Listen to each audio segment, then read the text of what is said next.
Hey, this is Mike Sater42 Vinyl. I'm going to do another video. In my last video, my best of 2024, I mentioned that I didn't buy as much 2024 releases as I had maybe in 2023 or even previous years. That wasn't necessarily because there wasn't a lot of good music that came out. It's just that the stuff that I came across or got interested in or purchased, I didn't buy, I guess, enough, metal to have a typical metal top 10 list. My list was kind of all over the place, kind of made up categories and things like that. It was just, I guess, my buying habit of the year. The one thing that was different about 2024, I felt, was the reissue campaigns that happened. There were a lot of really, really good reissues that came out in 2024. And that's what I'm going to do now. I'm going to show you a lot of the reissues of albums that, in some cases, that we've been waiting for a really long time to get reissued on vinyl. All of this is all metal, so I kind of have it in an order, but not really. It's not like 1 to 10 or anything like that. It's just a bunch of stuff.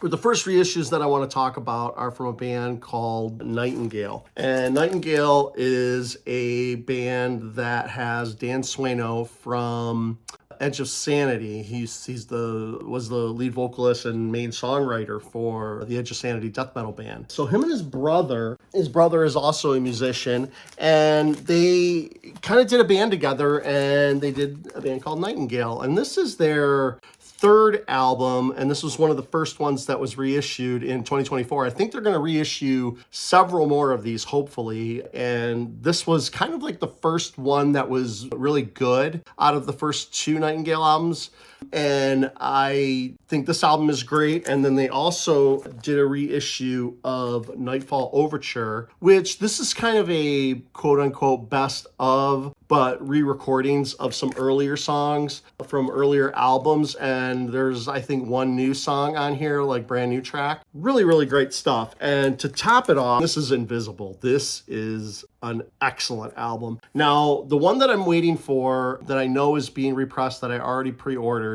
is Alive Again. And Alive Again is like probably in my top 10 all-time favorite albums. I just love this progressive metal, kind of progressive rock. It's kind of between progressive rock and progressive metal. It kind of wavers in between because it's not like Dream Theater, It's hard to describe. I'm definitely going to play a song probably off of Invisible. This was kind of my number one reissues or my favorite albums that I bought this year. All three of these albums are really good. If I had to pick one, if I would recommend one, it would be Invisible. And then secondly, it would be Nightfall Overture. And then if you really like both of these, definitely pick up I. All these albums are great, and they're all like progressive rock, progressive metal, in between that sound. Just fantastic songwriting. I just love this stuff. When I first heard Alive Again for the first time years and years and years ago when it actually came out, I didn't know how I felt about it, but I just kept playing it, and it's one of those albums where when it clicks, you're just locked in and you're just like, I get it. It's just like your mind is like, gets expanded and you're like, wow, this is the best thing I've ever heard. And it really was. I'm very, very excited for Alive Again, but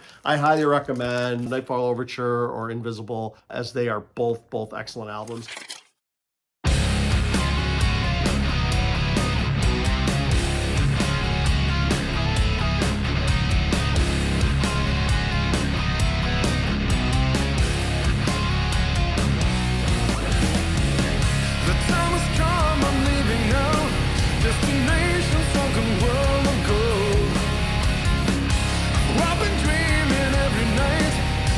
Finally, I'm on my way. I'm never gonna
Okay, so the next reissue that was very exciting was the Tony Martin era of Black Sabbath. And this album in particular, Headless Cross, this album is a 5 out of 5, a 10 out of 10, 100%. It is so freaking good.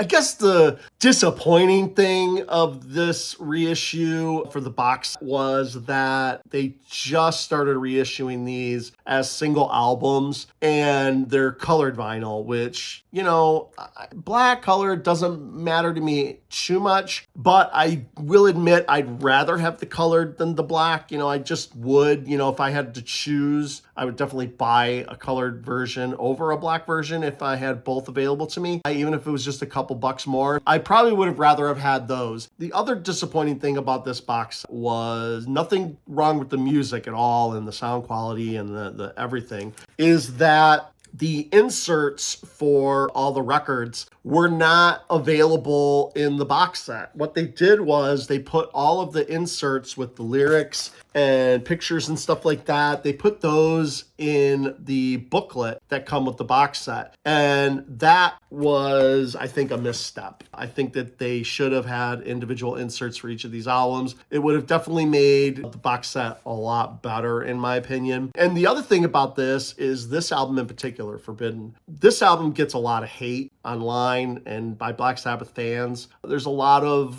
maybe conspiracy theories about it. Maybe there is some legitimate reasons to think that Tony Iommi wasn't 100% happy with this. Obviously, I don't think he was, but I don't know if that was exaggerated after the fact. You know, I really have a feeling that because Ice-T and the guitar player Ernie C, because like I think there's a lot of theories out there that Ernie C had a lot to do with the maybe writing and production on this album, and a lot of people didn't like how it sounded, I guess. Like I had never heard this album before I bought this box set. I had never heard Tear or Cross Purposes. I didn't really listen to either one of these albums before I bought this box set. And to me, Forbidden is a highlight of this box set to me. I love this album. I think it's really, really good. I think the songwriting is good. I think there's a lot of really good riffs in here. There's even a section in here where Ice-T does like voiceover where it's kind of like a narration, I guess. It's not rapping or anything like that. It's sort of just like a spoken word section. And I feel a lot of people shit on that as well, which I don't really think that it's that bad. I don't think it stands out that much. I mean, it's obviously Ice-T in a Black Sabbath song, so that is kind of weird,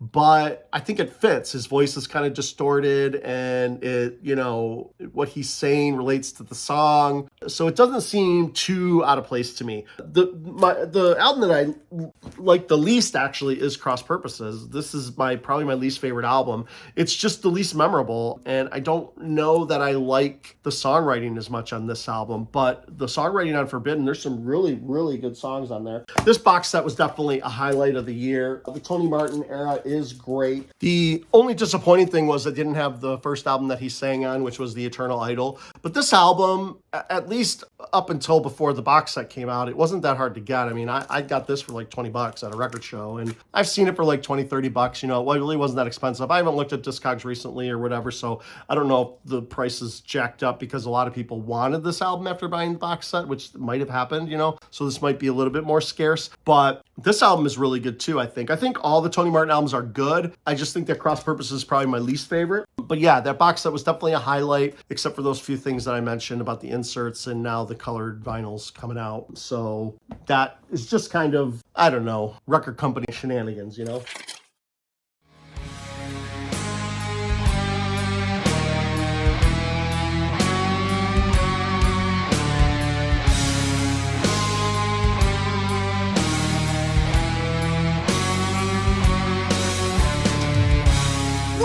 Turns you on to the illusion of power. This thing that grabs you by the heart and makes you want to tear things down. There is no reason why I should need all this power, but if you cross me now, I'm gonna tear your whole world down. Illusion of power. Things that I feel seem so real. Illusion of power.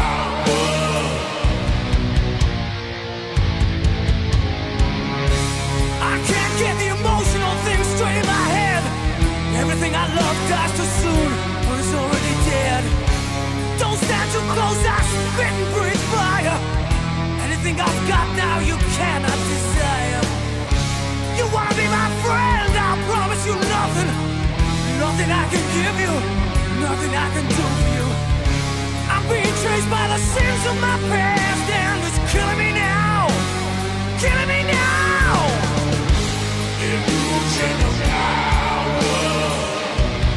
Things that I feel seem so real. Illusion of power.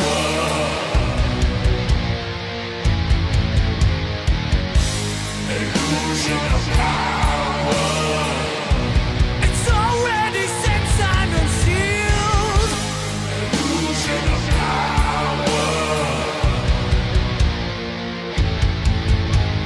Powerful, who are you fooling? You're caught in a complex catacomb of your own inadequacies and pitiful weaknesses. Your soul secretes insecurity, so you live on the reflection side of the mirror. You're terrified of true power. You fear me. I can tell you stories of my shaded past, and I can drag you down into the depths of my soul. Next one is these two albums are, one of these albums is on my top 10 favorite all-time, I think. If it's not on the all-time list, it's very close. It's in the top 20 probably. And that is Jag Panzer, Thane to the Throne. I love this album. Guitar player Chris Broderick, who's a fantastic player, just writing some great songs on here. And I just love this album. I'm so happy that it got reissued. They did change the cover artwork, which I think the original cover artwork, even though it wasn't that great, I don't know that this artwork is that much better, honestly. But it's interesting, you know, don't judge a book by its cover, because this album cover, even though it's not great, the music on here is amazing. Great songwriting, great choruses, great hooks, great guitar playing. It's just fantastic. It's a 5 out of 5, a 10 out of 10, 100%. I love playing this album. And the same for Mechanized Warfare. This album is probably just as good. It might be like a 9.9 or something like that out of 10. It's just slightly under Thane. And if Thane didn't exist, this would be the 10 out of 10, because this album is fantastic too. It's like the same guitar tone, the same songwriting prowess is on both these albums. I could highly recommend both these albums, and they're both fantastic. And I'm just so glad they were reissued. These were, Thane to the Throne was at one of the very top of my list, you know, top 5, top 10, you know, wanting to have been reissued. I thought it was interesting that they changed the album cover though. And these were both released by Atomic Fire, did both of these. So I thought that was interesting too, because these obviously weren't originally on Atomic Fire, because Atomic Fire didn't really exist until, you know, a couple years ago. So it's interesting that they got a hold of these. I wonder if it was like a passion thing for the guys at Atomic Fire, you know, if they're like, well, fuck, if nobody else is going to reissue these, we want to reissue them, and they got a license for it or whatever. But fantastic albums, really, really, really good stuff.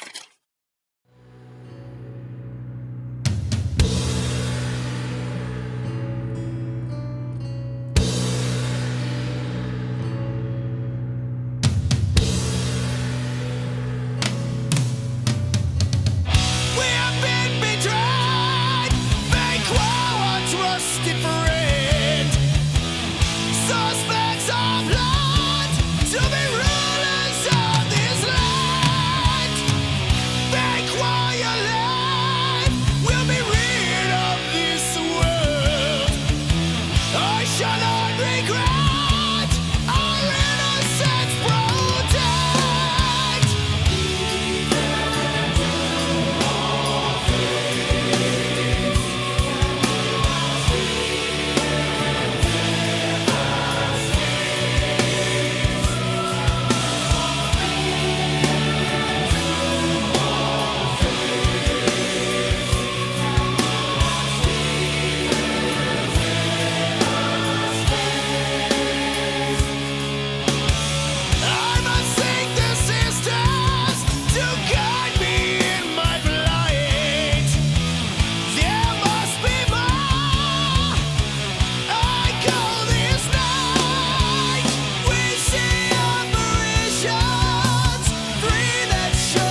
All right, another reissue that came out this year this is one of my favorite bands, really. I love this band. It's Into Eternity. Yeah, this album and then I believe the next two albums are fantastic albums from Into Eternity. This is Buried in Oblivion. This album really put them on the map. This album is it's melodic death metal, but the melodies are insane. I mean, they're just so catchy and so great. Reminds me of early Soilwork, when he started using the clean vocals. Just fits right in there. In Flames, when they were doing clean vocals for their choruses. Now, I love that kind of mellow death or melodic death metal. When it comes to some of my most favorite stuff, it's the Soilwork with the clean vocals, it's the In Flames with the clean vocals, and this is Into Eternity, where the singer has, clean vocals for most of the choruses. Just fantastic stuff. Great songwriting. The hooks are amazing. They get stuck in your head. They're all earworms. And the other album that I have from them is The Incurable Tragedy. And this was reissued, I think, again this year as well. But this is a reissue I had that was reissued in 2020 on the pink. And this is a great album as well. This was a great reissue this year. It was definitely in need of reissue. The previous one that Century Media reissued was a bunch of years ago. This album just sounds fantastic. It's on colored vinyl here, so I think it's still available. It's been M Theory who's been doing these reissues, and check out their site. They have some pretty good stuff on there. Really, really, really good.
And the next reissue that I was really excited about when this came in through the email, I jumped on these, especially the second one I'm going to show, because both these albums specifically have been in need of a reissue. This may be like the second or third time these have been reissued, but they've always been reissued in small batches.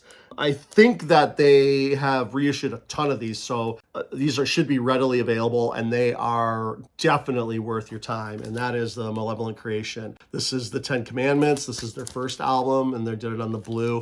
This is really, really, really great death metal, early 90s, 1991. It just has that Morrisound studio sound to it. Scott Burns, that just very clean sounding riffs, vocals, and it's just really, really great riffs on here.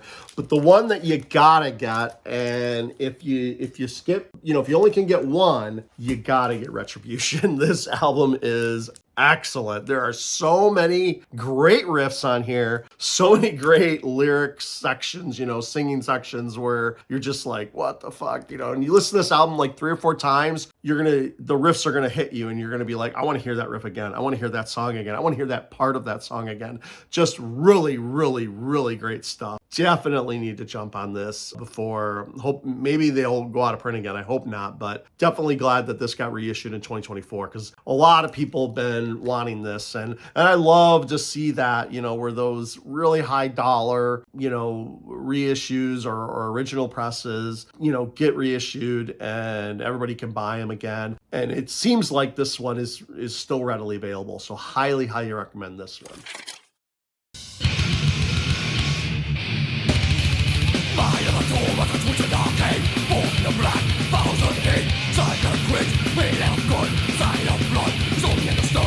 See a body to release the life, and a soul of steel, stalking in the night.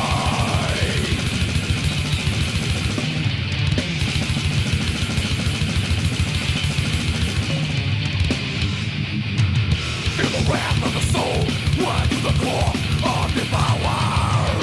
Power sent to crush, we don't destroy and dismantle. Willing is to compromise, set to conquer life, total retribution.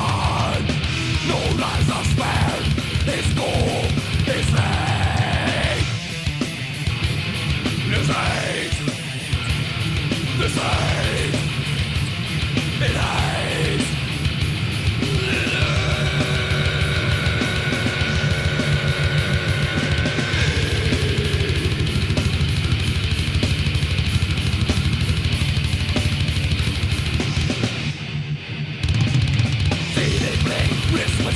Now you taste Columbus light. That with fire, Christian road. Rip to woman, achieving attack for murder. Murder. Murder. Murder. Body is not your own. Subconscious overthrow. Goes to warm night cell. Never body back to hell.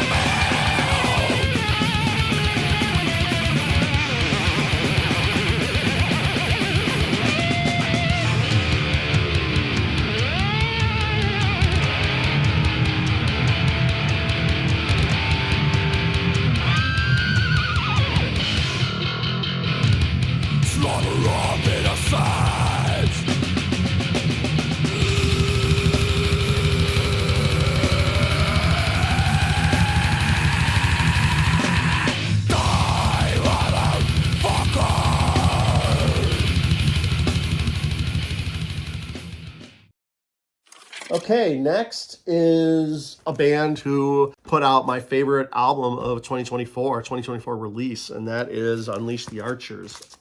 They reissued 2 of their earlier albums this year. Time Stands Still. This album is really good. I love Unleash the Archers. I think they're great. But this album is the one that really put them, you know, up a level. They leveled up, basically, when they put out Apex. Apex has been out of print for a little bit, so it was really good to see that, you know, maybe on the success of Phantom, that they went back and repressed Apex for us, because Apex is excellent. You know, you can go into Apex, right into Abyss. I believe these 2 are the beginning of a story and a continuation, and then you can jump right into Phantoma. Phantoma is my favorite album of the year of 2024, and these reissues were definitely needed, and they're both great. I would recommend both, but if you're going to get one of them, definitely get Apex. But over both of these, I would say get Phantoma. And if you can get Abyss is, I think, still available. I would get that too. So excellent band, excellent reissues. I'm glad these got reissued in 2024.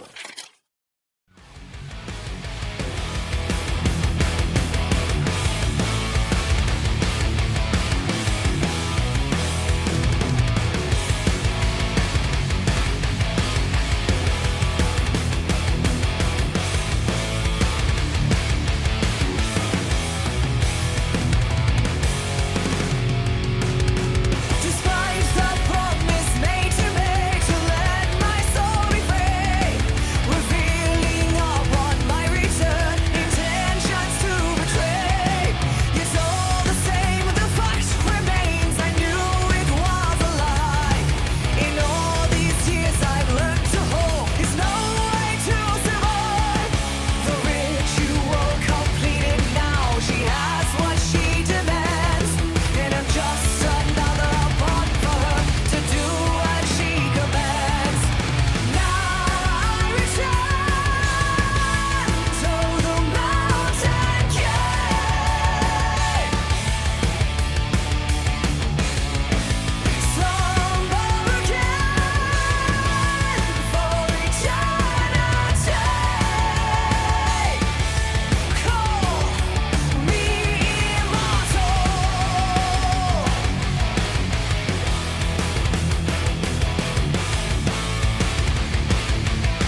And here's one that's been kind of in my list for quite some time. This was issued back in the past, and this album is really interesting. This is Hypocrisy, Catch-22. This album has a history. So they've been doing melodic death metal, but they've been doing it without the clean vocals. And they started experimenting on this album with clean vocals. So they had several songs on here, maybe half the album or a little bit over half the album was clean vocals for some choruses. And I really like that. I just talked about Into Eternity. I love that kind of melodic death metal. So this was like, I was like, oh, this album is great. This chorus is very hooky. I loved it. The songs were still great. They were still heavy. It was still death metal, but it just had that melodic sensibility to it that I really like about this kind of music. So Hypocrisy was experimenting with that, and I thought they did a great job. But there was a huge backlash on that album, Catch-22. A lot of people fucking hated it, and they were just like, what the fuck is going on? Now, maybe the production wasn't great or whatever. Maybe that's the case, but I don't know. Maybe it was the charm of the album or just the songwriting that overpowered that for me, that made the album just sound fantastic. So I liked it still. So what they did was they re-recorded Catch-22, the guitars and the vocals, and they reissued it as Catch-22 2.0.08 because it was released in 2008, because this originally came out in 2002. So the reissue came out, I think, in 2008. They re-recorded the guitars and the vocals. And I like that version too, honestly. I like them both. I think this is really, really unique where, bands don't obviously get to do this very frequently. If they themselves are disappointed in an album, but they still like the songs, and, they very rarely does a band get to re-record any of the album in any way to make it, I guess more to their fans' liking or more to their own liking. Maybe they thought the experiment failed with the clean vocals and they just didn't like it, or the guitar tone was bad, whatever. Whatever recording experience they had. But very, very few bands get to do something like this. So this is a very unique album in that respect, to where you get two versions of the same album, same songs anyway, but 2.0.08. On that version of the album, you get harsh vocals all the way through, except for one song, I think, where they kept the clean vocals. You get new, guitars that were re-recorded. Now, I think that album definitely sounds better, I guess, as far as a production value. It's definitely better than the original Catch-22, but I think that the original Catch-22 with the clean vocals, choruses, I really love that album, and that kind of puts it above the other one for me just a little bit. But I can't say that I won't go back and forth and listen to both these albums. Maybe one day I'll put on, 2.0, and maybe the other days I'll put on the original. So I just think it's a really unique album. And this was on vinyl before. With the two albums like this, when 2.0.08 came out, I believe they did reissue of both albums like this. So, and when they did this reissue here in 2024, they did the same thing. So I thought that was really, really cool.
And another kind of infamous album from a band that, I don't know, is doing some weird stuff with kickstarting their albums, you know, and getting money from fans to build studios and shit. I don't know. These guys, I don't know, I guess how they treat their fans and stuff like that is questionable. But Wintersun, the self-titled, this is a fucking great album. This is another melodic death metal release. This doesn't have really any clean vocals on it. It's more like the Viking-esque melodic death metal or Viking metal kind of sound. I've been actually waiting for this album to get reissued for a long time too. It's a really good album. I don't know, and this just out of nowhere really just came out. Nuclear Blast reissued this, so in 2024, right at the end of 2024 too. Really, really great album. Glad it's reissued.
Okay, another couple reissues from a band that there's only one more album that I need from them, and I'll have everything from their reissue campaign anyway. I have a couple original presses of some of their early albums, but that's Armored Saint. This is La Raza and Revelation that came out. Both these albums are good. Armored Saint is just such a solid band. You know, love Armored Saint. You know, 40-something years putting out music. But both these are good albums. They're really good albums, actually. They're really just solid Armored Saint albums. And Symbol of Salvation, that's the only one left that I need. Everything else is, I think, been reissued. I just bought Win Hands Down this week. It looks like Metal Blade put some more up on their website. That's a really good album. I like that song, Win Hands Down. It's a really good song. And yeah, both these albums, the La Raza and the Revelation, are really good. I would still recommend these albums, especially if you like Armored Saint. Really good. Enjoy Armored Saint. Pick these both up.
And the last one I want to talk about, the last band, Music on Vinyl, has been doing this fantastic reissue of approximately 20 years of the band Saxon. All these albums in my lap here were released in 2024. You got Solid Ball of Rock, which is really good. You got Forever Free, which is fantastic. Dogs of War, which is really good. I can't say that any of these albums are bad because they all are very, very similar in sound, I'll say. But Saxon is just a solid band. They're just freaking great. Unleash the Beast is an excellent one. This one wins for probably best cover. Metalhead, which this came out in 1999. So that was 91 through 99. And in 2001, they came out with Killing Ground. 2004 was Lionheart. 2007 was The Inner Sanctum, which is another great one. And Into the Labyrinth was 2009. Now I have a few more coming. The metal community at large, I don't think we're looking for, these albums. And all of them getting released on Music on Vinyl in the year 2024 is fantastic. I think it's really great. So yeah, I really enjoyed it. There's some cover songs that they do that I would think are a bit questionable, but other than that, you can't go wrong with pretty much any of these. I mean, I guess if I were to recommend, I would say in The Inner Sanctum, Into the Labyrinth, Metalhead surprised me. Unleash the Beast is really good as well. And actually, Forever Free. I think the Forever Free song itself is really good. That song, once you listen to it like 3 times, it's in your fucking head. I mean, I had forgot about it, and then all of a sudden it just popped into my head. I'm like, Forever Free, that fucking song. It's so good. Great, great stuff from Saxon. So glad that they got a really good reissue campaign. And all the album covers look great. Music on Vinyl is just, top tier when it comes to reissues. They're all digital, so if you're looking for some type of, pristine, mo-fi stuff, you're not getting that here, but they all sound great, and the production value of the vinyl and the insert and the jacket, all top quality, top tier stuff. So yeah, 2024 was a really, really great year, I think, for reissues in metal specifically. There was a lot of stuff here that I was excited about, very excited about. Some stuff that surprised me too, like Saxon I wasn't expecting. I wasn't expecting that Into Eternity to be reissued, So anyway, that's my top 2024 reissues. I hope you enjoyed seeing the albums and listening to the songs. Thank you. Bye.